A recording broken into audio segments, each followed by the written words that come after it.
साथियों नमस्कार। जैसा अवगत है आपको कि अभी तक हम सिद्धांत एवं प्रतिपादक की सीरीज़ के अंतर्गत आपको समस्त सिद्धांत एवं उनके प्रतिपादकों के बारे में हमारे द्वारा बात की गई थी।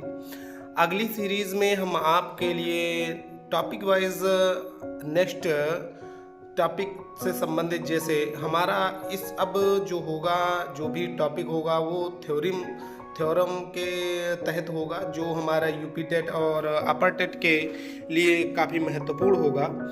साथियों हम देखते हैं कि अगला जो हमारा टॉपिक है वो मनोविज्ञान के इतिहास से है, जहाँ से हम देखते हैं कि क्वेश्चन कभी न कभी हमारे जो सिलेबस में नहीं है, परंतु कहीं न कहीं से इसमें क्वेश्चंस को शामिल किया जा रहा है।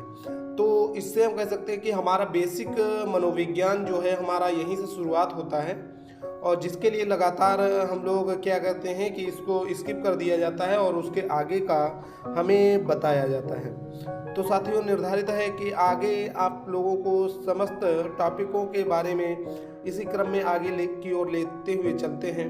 तो हमारा पहला थ्योरी के आधार पर देखा जाए तो पहला टॉपिक है मनोविज्ञान का इतिहास। तो हम देख सकते हैं कि मनोविज्ञान जो है, पहले हम देख सकते हैं कि जो मनोविज्ञान है वो हमारी मनोविज्ञान की शाखा दो शाखाओं में विभाजित है। पहली शाखा है जो शिक्षा मनोविज्ञान, दूसरी शाखा है बाल मनोविज्ञान। शिक्षा मनोविज्ञान जो है उसके अंतर्गत हम शैक्षिक प्रणालियों को देखते हैं, उसके शिक्षण विधियों को देखते हैं, टेक्निक्स को देखते हैं, ठीक है, सिद्धांत। और उसके बाद में अगला जो है वो है मनोविज्ञान। अब मनोविज्ञान में हम जो देखते हैं तो वो मनोविज्ञान है वो हमारा बाल मनोविज्ञान के अंतर्गत, हम मनोविज्ञान की शाखा को हम बाल मनोविज्ञान के ही अंतर्गत देखते हैं। उसमें हमारा जैसे बाल मनोविज्ञान जो है वो हमारी दो शब्दों से मिलकर के बना है, साइको प्लस लॉगस। साइको का अर्थ है आत्मा और लॉगस का अर्थ है अध्ययन करना। आत्मा का अध्ययन करना ही मनोविज्ञान है। ये बात किसमें कही गई है?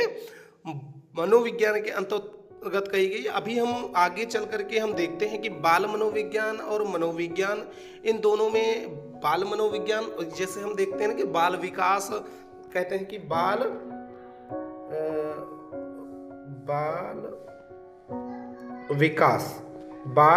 विकास तथा बाल मनोविज्ञान, ये दोनों में अंतर होता है कि बाल मनोविज्ञान जो है वो हम गर्भावस्था से लेकर के उसकी किशोरावस्था के अंत तक का जो हमारा अध्ययन है वो बाल मनोविज्ञान के अंतर्गत करते हैं। और बाल विकास जो है वो गर्भावस्था से लेकर के उसके जीवन पर्यंत तक की जो अवस्था और उसका विकास, उसका सामाजिक विकास, उसका शारीरिक विकास और उसके नैतिक विकास और अन्य सभी डोमेन्स के बारे में हम बात करते हैं।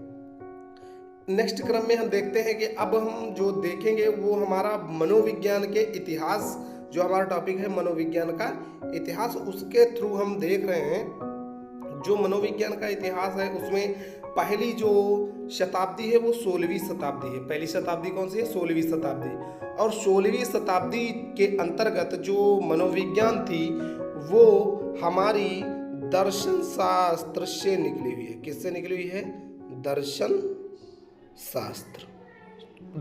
शास्त्र के अंतर्गत हम देखें तो जो मनोविज्ञान है वो दर्शन शास्त्र के अंतर्गत ही आती थी और दर्शन शास्त्र का ही एक भाग था। उस समय जो मनोविज्ञान है वो आत्मा का विज्ञान के रूप में हमारे समक्ष आया 16वीं शताब्दी में, जिसको लाने का श्रेय जो जाता है वो अरस्तु को जाता है। और अरस्तु को सहयोगी जो थे वो प्लेटो थे, डेकार्टे थे, स्पिनोजा थे, सुकरात थे। ये उस समय के दार्शनिक थे जिन्होंने मनोविज्ञान को आत्मा का विज्ञान कहा था। आत्मा मनोविज्ञान जो उस समय थी, उस समय पर आत्मा को विज्ञान कहा गया, मनोविज्ञान कहा गया। परंतु देखा जाए तो आत्मा जो है वो एक ऐसा आधार था जिसे ना तो देखा जा सकता था, ना तो महसूस किया जा सकता था, और ना ही उसका कोई अस्तित्व था। तो आत्मा ना ही अस्तित्व में थी, जिसके कारण आत्मा को उन्होंने कहा कि यह आत्मा ही मोक्ष प्राप्ति का माध्यम है। अब जो व्यक्ति अब उन्होंने कहा कि मनोविज्ञान मोक्ष प्राप्ति का माध्यम है, तो इसको एक सिरे से नकारने का जो कार्य किया गया वो 17वीं शताब्दी में मन एवं मस्तिष्क मनोविज्ञान के अंतर्गत किया गया हुआ था। मन एवं मस्तिष्क मनोविज्ञान के अंतर्गत क्या कहा गया कि आत्मा जैसी कोई आधार नहीं होता है, और जो मनोविज्ञान है वो मन एवं मस्तिष्क का विज्ञान है। वो मस्तिष्क में आने वाली स्थितियां एवं मन में उठने वाले द्वंद्व, अथवा हम किसी भी आधार को हम ले तो जो मन से आधारित हमारी विज्ञान होगी वो हमारी मनोविज्ञान होगी। ये बात हमारे 17वीं शताब्दी में लेबनिज, जॉन लॉक, हॉब्स, पोम्पोनोजी आदि के द्वारा ये बात को रखा गया। उस समय पे इन मनोवैज्ञानिकों के द्वारा इन सारी चीज़ों को बताया गया और कहा गया कि जो मनोविज्ञान है वो आत्मा का, मन में मस्तिष्क का विज्ञान है। ठीक है। फिर 18वीं शताब्दी जो था, 18वीं शताब्दी में कोई भी मनोविज्ञान पे कोई नया इनोवेशन नहीं हुआ, और 18वीं शताब्दी बंजर काल के नाम से जानी गई। किसके काल से?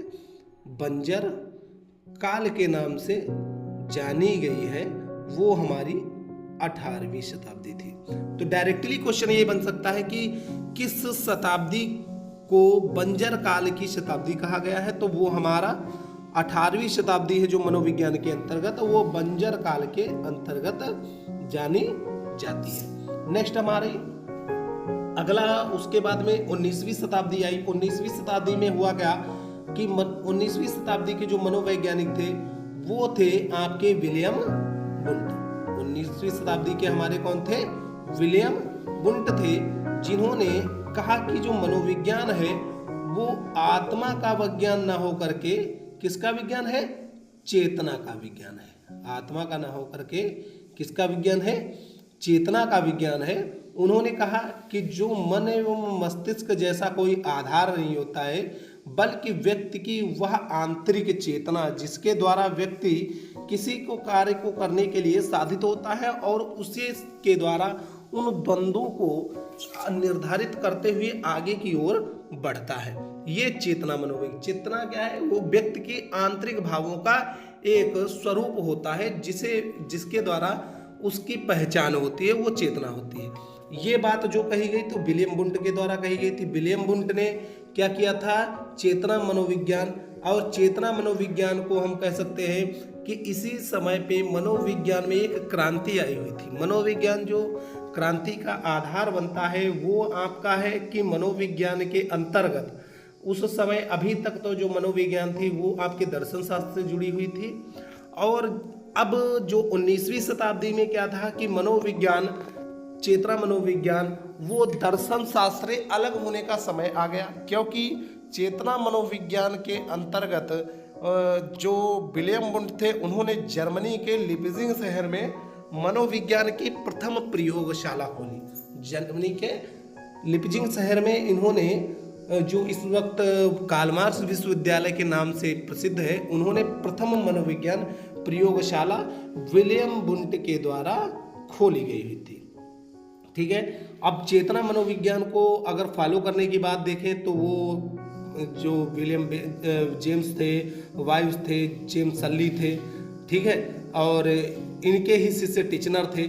ये सारे लोगों ने क्या किया? चेतना मनोविज्ञान को फॉलो किया और आगे बढ़ाने का कार्य किया, और यहीं से मनोविज्ञान जो है वो अपने स्वतंत्र अस्तित्व में सामने आई। और यहाँ पे प्रयोग 1879 में हुआ था, तो जो जब प्रयोग हुआ तो विज्ञान के रूप में, एक स्वतंत्र विज्ञान के रूप में मनोविज्ञान हमारे समक्ष उपस्थित हुई।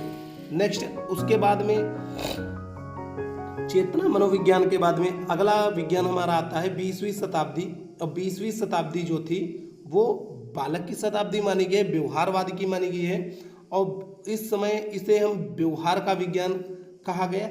इन्होंने कहा चेतना आंतरिक भावों को ही सिर्फ देखती है, और व्यक्ति, बल्कि जो मनोविज्ञान है वो व्यक्ति के आंतरिक व बाह्य स्वरूपों के आधार पे मनोविज्ञान को निर्धारित करते हुए आगे की ओर चलता है।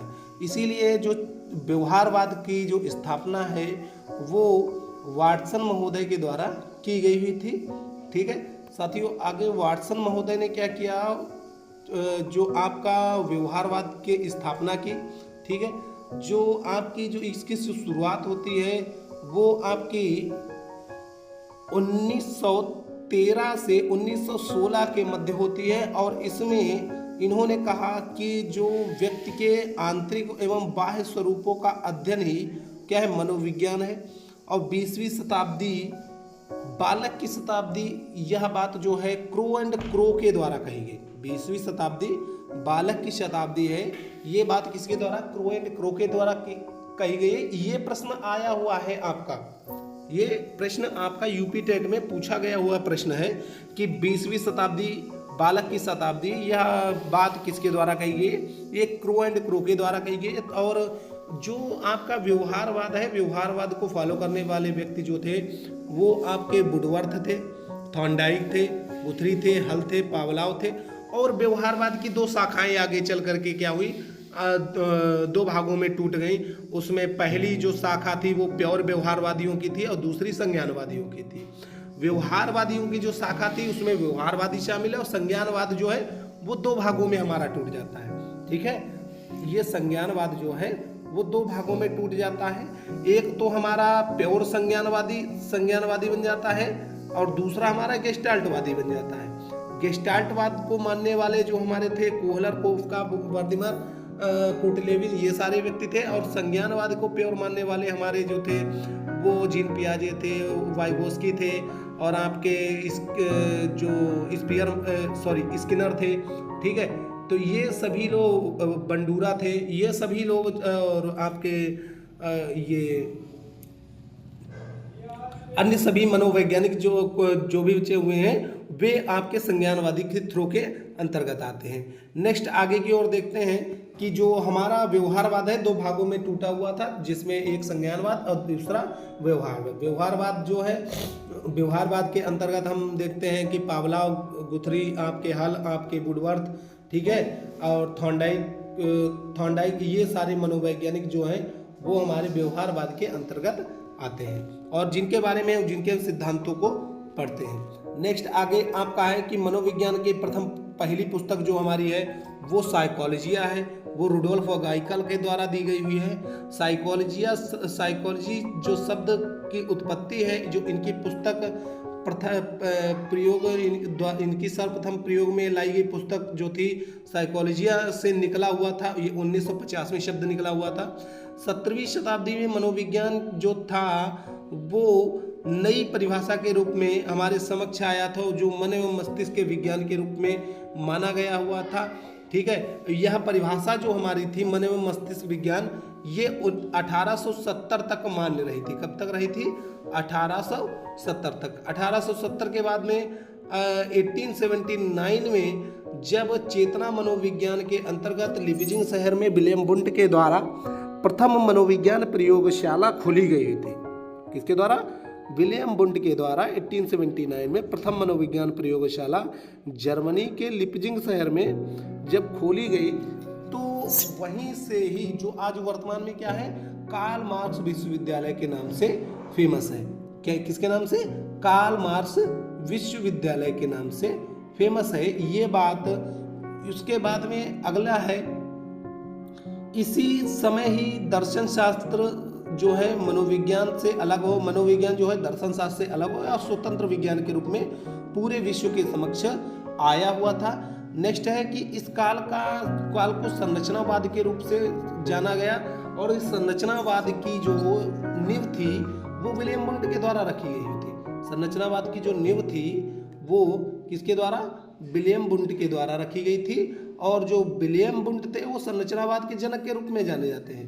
परंतु इसको आगे बढ़ाने का इस पर आगे कार्य जो किया था वो विलियम वुंट के शिष्य जो थे टिचनर महोदय ने किया था। तो अधिकतर हमको मिलता है कि संरचनावाद के प्रतिपादक, तो हम कह सकते हैं कि अगर वो पूर्व के आधार पे दोनों ऑप्शंस में दिए हुए हैं तो आपको विलियम वुंट ना लगाकर टिचनर को लगाना है, और यदि विलियम वुंट दिया हुआ है और टिचनर नहीं दिया हुआ तो आपको विलियम वुंट के साथ जाना चाहिए। ठीक है साथियों, ये कन्फ्यूजन आपको नहीं होगा। नेक्स्ट आगे है कि पहले व्यवहारवाद को शब्द का सर्वप्रथम प्रयोग कहाँ हुआ था, तो हम कह सकते हैं कि व्यवहार शब्द का सर्वप्रथम जो प्रयोग है वो हमारे विलियम मैकडूगल के द्वारा लिखित पुस्तक द आउटलाइन ऑफ साइकोलॉजी, जो द आउटलाइन ऑफ साइकोलॉजी के अंतर्गत व्यवहार शब्द को सर्वप्रथम जो पढ़ने का कार्य किया गया था विलियम मैकडूगल के द्वारा किया गया हुआ था। ठीक है, आगे देखते हैं कि व्यवहारवाद शब्द का सर्वप्रथम जो प्रयोग है वो जेबी वाटसन महोदय के द्वारा किया गया था। ठीक है, इन्होंने ही व्यवहार मनोविज्ञान के जनक के रूप में जाने जाते हैं। अगला हमारा है व्यवहारवाद के विकास का क्रम। अब देखिए, व्यवहारवाद के विकास के क्रम को हम देखें तो जो व्यवहारवाद के विकास का क्रम है वो इस प्रकार है, जिसको बताने का जो कार्य है वो आपके वुडवर्थ महोदय के द्वारा कहा गया कि मनोविज्ञान ने सर्वप्रथम आत्मा खोई,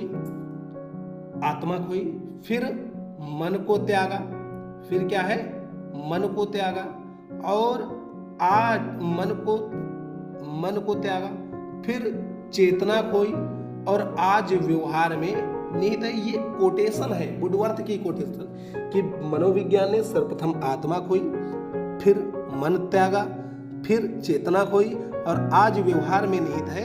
तो ये बात किसके द्वारा कही जा रही है, वुडवर्थ के द्वारा कही जा रही है। साथियों, अगले क्रम में देखते हैं कि मनोविज्ञान के अंतर्गत हम किन किन प्राणियों के व्यवहारों का अध्ययन करते हैं। तो इसमें तो पहला जो प्रयोग हम करते हैं वो मनुष्य पे करते हैं, फिर पशु पे करते हैं, फिर पक्षियों के व्यवहारों का अध्ययन। इन तीनों के व्यवहारों के अध्ययन के आधार पे हम मनोविज्ञान को निर्धारित करते हुए आगे के विकास क्रम को देखते हुए अगला हमारा आता है शिक्षा मनोविज्ञान। शिक्षा मनोविज्ञान के जनक, फादर ऑफ एजुकेशन साइकोलॉजी के जो जनक हैं वो कौन है, थॉर्नडाइक है। कौन है, थॉर्नडाइक है। ठीक है, थॉर्नडाइक है। आगे देखते हैं कि शिक्षा क्या है। शिक्षा हमारे व्यवहार का क्या है, परिमार्जन है। शिक्षा हम व्यवहार का परिमार्जन करना हमारा क्या है, शिक्षा क्या कहलाता है, व्यवहार का परिमार्जन। व्यवहार में कितना सुधारात्मक रूप हमारा आ सकता है, उसको कितना हम कह सकते हैं कि कितना मॉडिफाई हम करें, कितना उसे छानने का प्रयास करें, वही हमारा परिमार्जन का स्वरूप होता है। हम व्यवहार को कितना बदल सकते हैं, व्यवहार को बदलना ही हमारा क्या होता है, शिक्षा होता है। वैसे तो देखा जाए तो व्यवहार तो हमारा एक पशु भी करता है, पक्षी भी करता है। उस पशु पक्षी के व्यवहार का हम परिमार्जन किसके माध्यम से करते हैं, शिक्षा के माध्यम से उसे सिखाते हैं। वो सिखाना जो हमारा किसके अंतर्गत आता है, शिक्षा के द्वारा आता है। अब मनोविज्ञान देखिए, शिक्षा और मनोविज्ञान में हम क्या देखते हैं, मन, चेतना एवं व्यवहार का अध्ययन करना। इसमें व्यक्ति के मन के अध्ययन, चेतना का अध्ययन और उसके व्यवहार का जो अध्ययन है वो मनोविज्ञान के अंतर्गत करते हैं। और इसे पूर्ण रूप से देखें तो व्यक्ति के मन, चेतना, व्यवहार का परिमार्जन करना ही शिक्षा मनोविज्ञान है। व्यक्ति के मन, चेतना, व्यवहार का परिमार्जन करना ही शिक्षा मनोविज्ञान है। तो इसे एक स्वरूप में हम देख सकते हैं। ठीक है साथियों, नेक्स्ट आपका है कि परिभाषा है आपकी शिक्षा मनोविज्ञान। स्किनर के अनुसार, स्किनर ने कहा है कि शिक्षा मनोविज्ञान अध्यापकों की तैयारी की आधारशिला है। मतलब कह सकते हैं कि अध्यापक व शिक्षकों की तैयारी हम किस प्रकार से बच्चों को या हम किस प्रकार से समाज के लोगों को किस आधार की ओर ले जाना है, एक समाज को किस प्रकार से आगे की ओर तैयार करना है, किस प्रकार से उनके विकसित व्यवहार को हम किस प्रकार से परिमार्जित कर सकते हैं। तो ये जो कार्य है वो शिक्षा मनोविज्ञान करती है, जिसको स्किनर के द्वारा बताया गया। अगला हमारा है कॉलसैनिक। कॉलसैनिक कहते हैं कि मनोविज्ञान के सिद्धांतों एवं परिणामों का शिक्षा के क्षेत्र में अनुप्रयोग ही शिक्षा मनोविज्ञान है। ठीक है, नेक्स्ट आपका है अगला शिक्षा मनोविज्ञान के अध्ययन की विधियां। अब देखिए, पहली विधि है हमारी निरीक्षण विधि। निरीक्षण विधि के अंतर्गत हम देखते हैं कि दो विधियां आती हैं, अंतर्दर्शन विधि और बहिर्दर्शन विधि। अंतर्दर्शन आंतरिक व्यवहारों का अध्ययन किया जाता है, बहिर्दर्शन बाह्य व्यवहारों का अध्ययन किया जाता है। फिर अगला है हमारा विवरणात्मक विधि, फिर है तुलनात्मक विधि, नेक्स्ट है परीक्षण विधि, फिर है मनोविश्लेषणात्मक विधि, सांख्यिकी विधि, सर्वेक्षण विधि, साक्षात्कार विधि, प्रश्नावली विधि और प्रयोगात्मक विधि। ये 10 जो विधियां हैं, इसके अलावा अन्य भी विधियां हैं जिसके द्वारा हम शिक्षा मनोविज्ञान के अंतर्गत उन विधियों का अध्ययन करते हैं। और शिक्षा मनोविज्ञान के अंतर्गत हम देखते हैं कि शिक्षा मनोविज्ञान की सर्वप्रथम जो प्रयोगशाला है वो शिकागो शहर में जॉन डेवी के द्वारा खोली गई थी। कब खोली गई थी? ये 1900 ईस्वी में शिकागो शहर में जॉन डेवी के द्वारा, अमेरिका के शिकागो शहर में जॉन डेवी के द्वारा सर्वप्रथम खोली गई थी। और 1920 तक जो मनोविज्ञान, शिक्षा मनोविज्ञान का स्पष्ट रूप हमारे समक्ष आया हुआ था। नेक्स्ट आपका आगे आता है कि बाल मनोविज्ञान व बाल विकास में। बाल मनोविज्ञान व बाल विकास क्या है कि देखिए, बाल मनोविज्ञान, इसमें हम एक सामान्य अर्थ में हम आपको समझा देते हैं कि जैसे इसमें जो लिखा हुआ है वो तो आपको नहीं, अगर हमारी बातें ध्यान रहती हैं तब तो अलग बात है, तब तो आपके लिए ये कार्य करेगा, परंतु अगर आप सुन लेंगे हमारी बातों को तो वो चीज़ें ज़्यादा बेहतर आपके लिए होंगी। इसमें अब पहले हम तो आपको लिखा हुआ बताते हैं कि इसमें बालक के मनोविज्ञान का अध्ययन किया जाता है और किस प्रकार का बालक अपनी मन में बात वह दूसरों के समक्ष व्यक्त करता है और किस तरह से वह इन अवस्थाओं को पार करते हुए एक सामाजिक प्राणी बन जाता है। देखिए साथियों, कहा गया है कि जो बालक है उसके मनोविज्ञान का अध्ययन किया गया है कि किस प्रकार से बालक अपनी मन की बातों का, सबसे पहले तो हम मनोविज्ञान के अंतर्गत देखते हैं कि जो व्यक्ति है वो अपने व्यवहार को दूसरे के समक्ष किस प्रकार से व्यक्त करता है, अपने विचारों को किस प्रकार से रखता है, किस प्रकार से तर्क करता है। उन तर्कों के आधार को हम मान करके वह किस अवस्था में किस प्रकार से किस विचार को, किस तर्क को रखकर अपने आप को एक अच्छे सामाजिक प्राणी के रूप में प्रस्तुत करेगा, यह मनोविज्ञान बाल विकास हमारी निर्धारित करती है। ठीक है साथियों, अगले क्रम में हम देखते हैं, नेक्स्ट हमारा है कि बाल विकास का सर्वप्रथम जो अध्ययन है वो जॉन लॉक के द्वारा किया गया था। बाल विकास का जो सर्वप्रथम अध्ययन है वो किसके द्वारा किया गया था? जॉन लॉक महोदय के द्वारा किया गया हुआ था। नेक्स्ट है बाल विकास का मनोविज्ञान के तरीके से अध्ययन करना पेस्टोलॉजी एवं टाइडमैन के द्वारा बताया गया हुआ। नेक्स्ट है व्यवहार मनोविज्ञान की परिभाषा।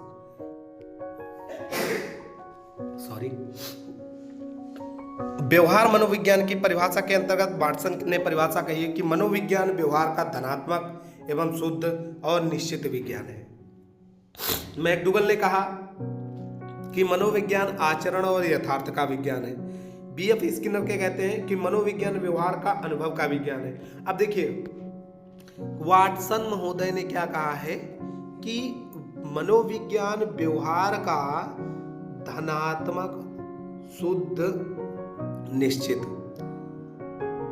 जो हम कह सकते हैं, जो वाटसन है वे व्यवहार के व्यवहार को शुद्ध करने वाले वैज्ञानिक है। तो शुद्ध, धनात्मक, निश्चित कुछ भी अगर लिख करके आता है तो वाटसन महोदय के साथ में हम जाएंगे। अगला है हमारा मैकडूगल। मैकडूगल कहते हैं यथार्थ या आ, तो आ इसमें से लेंगे या इसमें आय। मैकडूगल के अनुसार आय, आचरण, यथार्थ। ठीक है। वीएफ स्किनर ने क्या कहा है? स्किनर ने कहा है कि मनोविज्ञान व्यवहार और अनुभव, कहते हैं कि स्किन को छुओगे तो आपको कैसा अनुभव होगा, आपको कैसी लग रहा है तो ये व्यवहार है, कैसा अनुभव लग रहा है ये। जैसे आपके हम स्किन को छूते हैं तो आपका जो व्यवहार है वो अनुभव के आधार पे ही तो बताता है। भाई, आपके स्किन को कोई धीरे से टच करे और आपको कोई चुकोटी ले तो दोनों व्यवहार अलग अलग होंगे, दोनों अनुभव अलग अलग होंगे। तो उस अनुभव के आधार पर हम व्यवहार को निश्चित करने का जो विज्ञान है वो बीएफ स्किनर से हम लॉजिक लगा लिए, बहुत अच्छा। ये आपका लॉजिक है कि स्किन को जो छुएगा उससे हमारे व्यवहार और उस व्यवहार के द्वारा अनुभव से हमको क्या है, व्यवहार का पता चल जाता है कि जो हम कह सकते हैं कि मनोविज्ञान व्यवहार एवं अनुभव का विज्ञान है। ठीक है। फ्राइड के अनुसार क्या है, अचेतन मन का अध्ययन बहुत बढ़िया है कि अचेतन मन, फ्राइड ने ही सीधा, अगर अचेतन मन लिखा आ जाता है कि मनोविज्ञान अचेतन का मन का विज्ञान है, अचेतन मन का अध्ययन करने का विज्ञान है, तो वो फ्राइड के साथ में निसंकोच चले जाना चाहिए, क्योंकि अचेतन मन, चेतन मन और अर्धचेतन मन, इन तीनों पे बात जो है वो फ्राइड महोदय के द्वारा किया गया है और इन्होंने ही मनोविश्लेषणात्मक सिद्धांत को प्रतिपादित किया हुआ है। साथियों, इसी के क्रम में हमारी जो मनोविज्ञान की हिस्ट्री की जो सीरीज है वो कुछ लगभग 80% खत्म हो गई है। जहाँ तक अगर कुछ क्वेश्चंस रह गए हैं उनके बारे में हम आगे विस्तृत चर्चा कर लेंगे या हम वन लाइनर आपको प्रोवाइड करा देंगे। तो साथियों, कैसा आपको वीडियो हमारा लगा और कैसा आपको अनुभव हुआ, उसके आधार पे साथियों हमारा लगातार आप मार्गदर्शन करते रहें और अधिक से अधिक लोगों को शेयर करें, जिससे कि हमारा मनोबल बढ़ता रहे और आप लोगों के लिए हम और अच्छा कंटेंट बनाने का प्रयास करें। अल्लाह, आप लोग सभी लोग हमारे वीडियो पे कमेंट के माध्यम से हमें सुझाव देते रहें और लगातार अपने सुझाव जब देते रहेंगे तो हम उससे बेहतर करने का प्रयास करते रहेंगे। साथियों नमस्कार, धन्यवाद।